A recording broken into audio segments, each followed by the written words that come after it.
Olá, meus jovens, minhas jovens também, né? Nós estamos aqui iniciando mais uma semana de matemática discreta e nesta semana especial a gente vai falar sobre listas e conjuntos, né? Resultados que envolvem essas duas coleções de objetos, né? Na verdade, o que é mais importante para a gente são os conjuntos. Esses trocinhos aqui é que são mais importantes.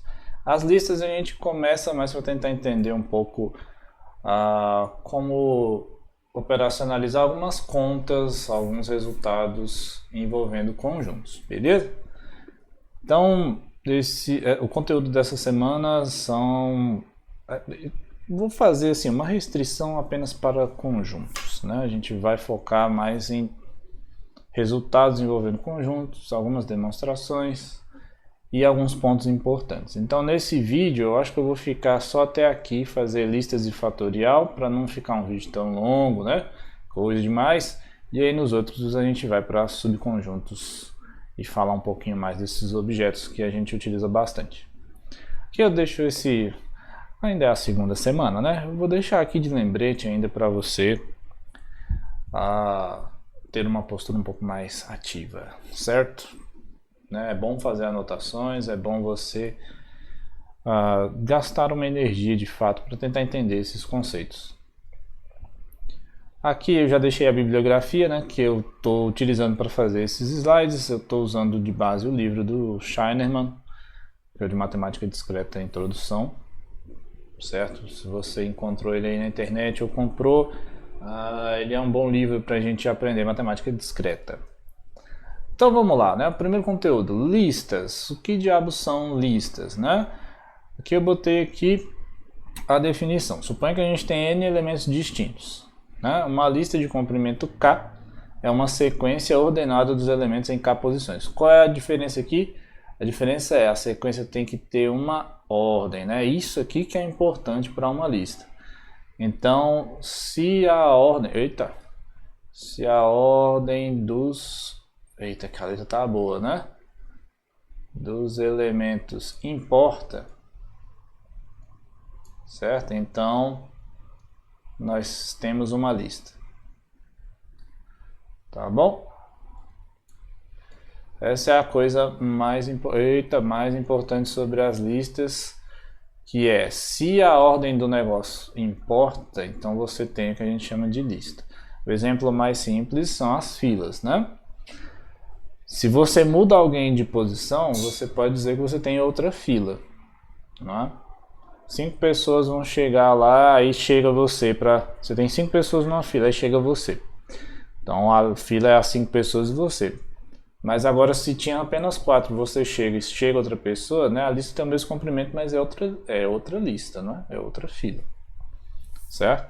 Então as listas são objetos, são coleções de elementos ordenados de alguma forma, né? Tá bom? Algumas perguntas que a gente pode fazer é: quantas listas a gente pode criar, né, a partir de uma certa quantidade de elementos, né? Então depende dessa quantidade, do comprimento da lista que a gente quer montar e se a gente pode repetir elementos ou não, certo? Então tem um pequeno teorema de contagem aqui, né? Que era aquele princípio fundamental da contagem. Suponha que você tem n elementos e aí você vai construir listas de comprimento k. Então você tem k lugares para botar esses n elementos, né? Se a gente pode repetir esses elementos, a gente vai conseguir formar n elevado a k listas diferentes, né? Por quê? Vamos supor que aqui a gente vai ter esses elementos dispostos aqui nestes espaços, certo? Então aqui eu vou botar assim, elemento 1, elemento 2, 3, tarará, elemento k. Se a gente pode repetir, né, os n elementos que eu tenho, então no primeiro eu posso escolher n elementos disponíveis. Como a gente pode repetir, a gente ainda tem n elementos disponíveis e aí por aí vai até o último lá e no final das contas vai dar n elevado a k, porque a gente tem k vezes, né? Que nem está escrito aqui embaixo. Se a gente não pode repetir, estes mesmos elementos eles vão gerar uma outra forma de serem contados, né? Porque se eu não posso repetir, aí eu usei um aqui nesse elemento 1. Se eu o usei aqui, eu não posso usá-lo no elemento 2, porque ele está aqui, né? Então, para cá me sobram n-1 escolhas, né? Para cá, n-2, e por aí vai até eu tirar n-k-1, né? Desculpa, n-k-1, tá certo isso, gente? Tá certo. Tá certo, porque aqui, ó, aqui é 2 e aqui é 1. Né? Aqui é 3 e aqui é 2. Aqui é k, aqui é k-1. Né? Então vira esse troço aqui. Se você olhar direito, né, isso daqui é aquela fórmula do arranjo, lembra? Que você, algum tempo atrás aí você fez um troço assim. Porque você tem n escolhas para n-k posições. Então, você tem n escolhas para k posições, então vai te sobrar esse daqui, aí você tem que distribuir esses daqui com os n fatoriais, então, enfim, vira a fórmula do arranjo, certo? Então você não precisa, né, decorar esse troço. Você, sempre que tiver que fazer exercícios com listas, você bota os espaços que você quer e aí você descobre quantos elementos você vai usar, né? Deixa eu ver se eu deixei um exemplo aqui. Então a ideia é, não precisa ficar contando. Se você pode repetir, você vai ter n elevado à quantidade de posições que você tem. Se não, fica algo parecido com um fatorial, né? Vamos olhar aqui o exemplo. Vamos determinar o número de possíveis formas de ocupar caixas eletrônicos, né? Na época de pandemia você tem que ter uma distância, né? Se nós temos 4 caixas eletrônicos e 10 pessoas, de quantas formas diferentes elas podem ocupar os caixas, né? Então a ideia é do que? Você botar lá, que nem eu falei, né? Como caixinhas assim, né? Tá, tem que ter, vamos botar aqui que tem que ter um distanciamento, né? Tá, bonitinho. Você não ficar perto, né, um do outro e tal. Vamos botar aqui 2 metros de distância, né, para ficar mais, para diminuir um pouco o risco, né, porque tirar o risco mesmo a gente nunca consegue. Mas enfim, vamos lá. Aí são 10 pessoas diferentes que a gente tem, né? Então na primeira caixinha aqui, ó, eu posso botar 10 pessoas, que eu não escolhi nenhuma ainda, certo? Aí, o indivíduo que eu escolhi aqui, né, se ele não for um personagem de história em quadrinho, coisa do tipo, ele não pode estar aqui e aqui ao mesmo tempo, né? Então, se eu escolhi uma pessoa para cá, ela não poderá estar aqui. Então, se ela não pode estar aqui, aqui me sobram 9 escolhas, né? Aqui vão ter, eu já usei 2 das 10, então aqui me sobram 8. Eu já usei 3 das 10, aqui me sobram 7. Certo? Então o número total aqui são 10 vezes 9 vezes 8 vezes 7. Tá? Que eu não vou fazer essa conta aqui para não passar vergonha agora, porque eu não vou multiplicar e nem vou pegar a calculadora. Então o resultado é esse aqui. Ok? Tudo bem? Sem problema?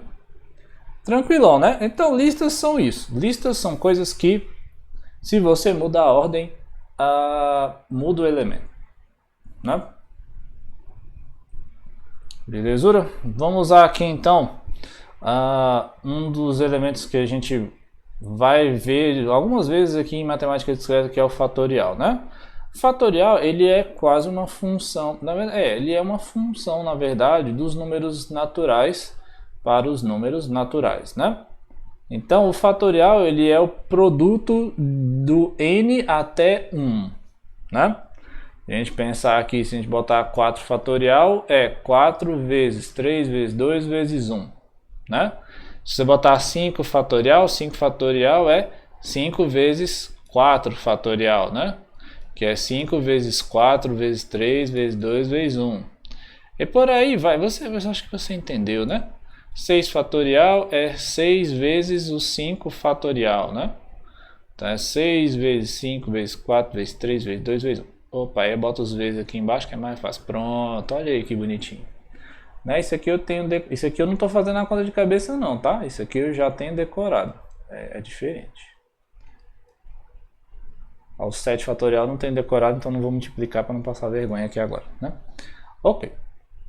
Então o que acontece? Os fatoriais, a gente tem que usar uma definição especial para ele, porque no zero fatorial a gente tem que definir ele como sendo 1, certo? E isso vem daquela questão de você usar as listas, né? Pensa assim, ó, se eu tenho uma lista, vou botar aqui, puxar para cá assim, né? Exemplo, ó. Eu quero montar uma lista com 7 posições de 7 elementos diferentes. Certo? Quantas listas eu posso formar, né? Então eu vou ter lá, né, a primeira caixinha, a segunda, a terceira, a quarta, a quinta. Eita, a caixinha ficou ruim aqui. A quinta, a sexta e a sétima. Então, para o primeiro elemento eu vou ter 7, para o segundo eu vou 6, 5, 4, 3, 2, 1. Né? Então, o fatorial você pode pensar que é a quantidade de listas de n elementos que eu posso montar sem repetição. Né? E as listas de tamanho n. Então eu tenho 7 fatorial aqui. Aí qual seria dessa ideia aqui que eu falei para você, né? Quantas listas de comprimento zero a gente pode montar? Pensa aí. De quantas formas eu posso montar uma lista de comprimento zero? Só de uma forma, né? Que é não ter a lista. Certo? Então a definição de zero fatorial é 1, porque seria a quantidade possível de fazer listas de comprimento zero. Tranquilidade? De boa? Então esse era o fatorial, né? A gente vai usar bastante ele, então não vou ficar aqui enrolando, fazendo exemplinho de fatorial para cima e para baixo, não. Próximo tópico que a gente vai estudar no outro vídeo já são os conjuntos, que são os elementos que a gente vai precisar mesmo, beleza? Então é isso, meu povo. Um abraço e bom início de segunda semana para a gente, né? Encontro entre aspas, vocês no próximo vídeo.